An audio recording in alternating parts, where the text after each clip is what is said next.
Bonjour, bienvenue. Marcel Pagnol est né le lundi 28 février 1895 à Aubagne. Il est mort à l'âge de 79 ans. Il était écrivain. Il a écrit des pièces de théâtre et tourné beaucoup de films. Le père de Marcel Pagnol s'appelait Joseph. Il était instituteur. Nous avons joué un extrait de la pièce Marius de Marcel Pagnol, la partie de cartes. Dans cette première version, César est joué par Léa, Panis par Pauline, Escartefique par Mathieu, Monsieur Brun par Mathéo. Eh bien quoi, c'est à toi. Je sais bien, mais j'hésite. Et alors, je vais rester comme ça jusqu'à demain? Allons, capitaine, nous vous attendons. Mon ami, c'est que la chose est importante. Ils ont 32. Et nous, combien nous avons? 30 ans, 30. Et nous allons en 34. C'est ce coup-ci que la partie se gagne ou se perd. C'est pour ça que je me demande si Panier se coupe à cœur.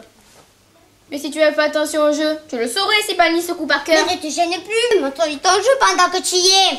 Mais je n'ai rien dit, je n'ai pas donné de renseignements. En tout cas, nous jouons à la muette.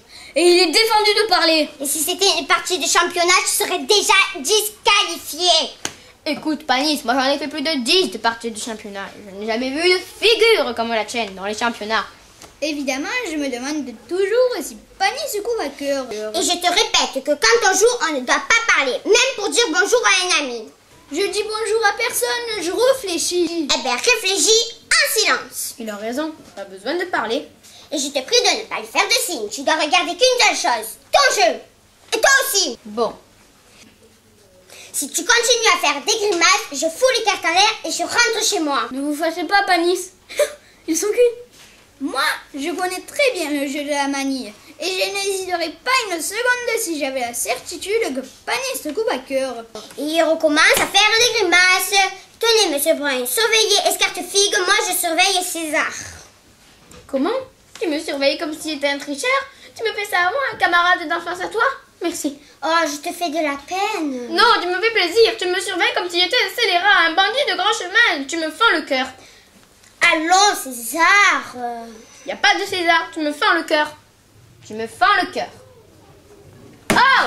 Alors quoi? Nous ne jouons plus. À moi, elle me fend le cœur. À moi, à toi, il te fait rire. Ah, très bien. Tiens, cœur. Est-ce que tu me prends pour un imbécile? Tu lui as dit, tu me fends le cœur pour le faire comprendre que je coupe à cœur? Et joue cœur par bleu, dit, tiens, voilà tes cartes, hypocrite, tricheur, je ne joue pas avec un grec, je suis maître Panis, il ne faut pas me prendre pour un imbécile. Tu me fends le cœur, tu me fends le cœur. Voici, je crois qu'il est fâché pour de bon. Et tant pis pour lui, il a tort. Il a tort de se fâcher, mais vous avez tort de tricher. Écoutez, monsieur Brun, si nous ne pouvons plus tricher entre amis, ce n'est plus la peine de jouer aux cartes. CPA, nous sommes à la 4e histoire de notre livre de lecture. Elle s'appelle « Jules va à la recherche du feu ». C'est un conte qui se passe dans la jungle de l'Inde ou en Amazonie. On ne le sait pas encore.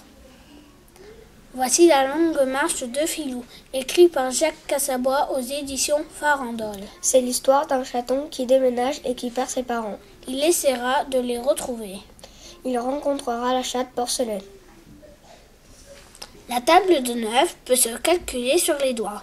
En baissant le doigt qui correspond au multiplicateur, on obtient les dizaines avant le doigt baissé, les unités après. 9 multiplié par 1, 9 multiplié par 2, 9 multiplié par 3, 9 multiplié par 4, 9 multiplié par 5, 9 multiplié par 6, 9 multiplié par 7, 9 multiplié par 8, 9 multiplié par 9, 9 multiplié par 10. La boîte aux pièces jaunes est pleine. Au revoir, à la semaine prochaine. Comment?